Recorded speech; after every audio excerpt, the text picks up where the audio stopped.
I mean, this trailer goes for the feels. I mean, it takes the easy route, and it nails the easy route. Give us the Lion King music and the visual imagery, and here we are. We're gonna see it now. And that's what this does. What the last trailer did, it's what this trailer does. Bring in that Hans Zimmer music because it's a great soundtrack, which is pretty much a representation, or at least allegory, for the entire movie. And you see that in here. Like, there's so many scenes. 99% of the scenes in here, if not a solid 100, I can tell you exactly where they go. Which on one hand, I'm glad they're not changing a good thing, because you know when remakes do that, you're like, why'd you do that? It was already a perfect story. Now you have to make some twist, like, but Scar was actually his dad. Ooh. It's like, don't do that. Just give us the movie. Just give us the story, because the story's already great. 100%. It's just recreating the Lion King. That's kind of how I'm seeing this. You know, people out there are like, this doesn't need to be remade. It doesn't need to be made because it's going to be the same thing, so why remake it? I get the mindset. The way I see this as like an HD remake of a video game. Or re-release, rather. That's what it's a re-release. Like Final Fantasy 12 is a Final Fantasy game that I actually really love. I guess it was divisive among fans. I didn't know that because I just thought it was great. But I always loved Final Fantasy 12 for PS2, so I got Final Fantasy 12 Zodiac Age, which is an HD re-release on PS4. But I know when I'm playing Zodiac Age, I'm getting the same game I played back in the day. I'm not getting Zodiac Age expecting a different experience altogether. So you know when watching this Lion King movie, you're getting generally the same experience you got from back in the day, just a more photorealistic version of it, which brings me to something that I didn't think I'd have a problem with, but apparently I do. It's one of my takeaways. All right, first of all, I mean, before I get to the visuals, let's get to the voice acting. The voice actors lined up in this movie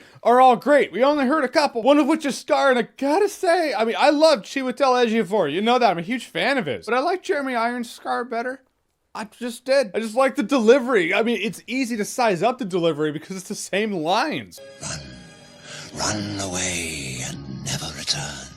Run away, Simba, and never return. I know, maybe it'll come across better when I watch the movie, when you kind of get a feel for the character. Maybe I can be like, oh, that's what they're going for. They're going for kind of a likable uncle who's not just outright a creep. All right, maybe that makes sense. But as I stand right now, Jeremy Irons was more sinister and villainous per what a Disney villain would be. I guess I just like that better. I actually had a whole monologue in this video about how the colors look like muddy shit in this trailer compared to the animation. I rewatched the trailer and I was like, all right, it's a little unfair. I'm gonna rephrase it here. But like, undeniably, the colors in this trailer don't pop as much as they do in the Lion King animation. I think it's just a byproduct of the fact that animated colors are more vibrant than real life. At least the colors of Brown Lion on brown rock are more vibrant in an animation than they are in real life, or at least a CGI movie that's meant to emulate real life. I'm sure the answer would be like, well, what do you want? That's how life looks. I just hope in the movie things don't come across too monochromatic. The lions are kind of brown, the hyenas are kind of brown, Scar's brown. I mean, the animation, Scar had a black mane, it set him apart, and this one, he just looks like a ratty brown lion, as opposed to Mufasa, who looks like a put-together brown lion. And looking into it, there are lions with black manes, but the mane is black in the back, but brown in the front. It looks like that's what Scar has. It does look like he has black in his mane, but it's behind the brown. So that's what I've noticed. It's a more realistic route,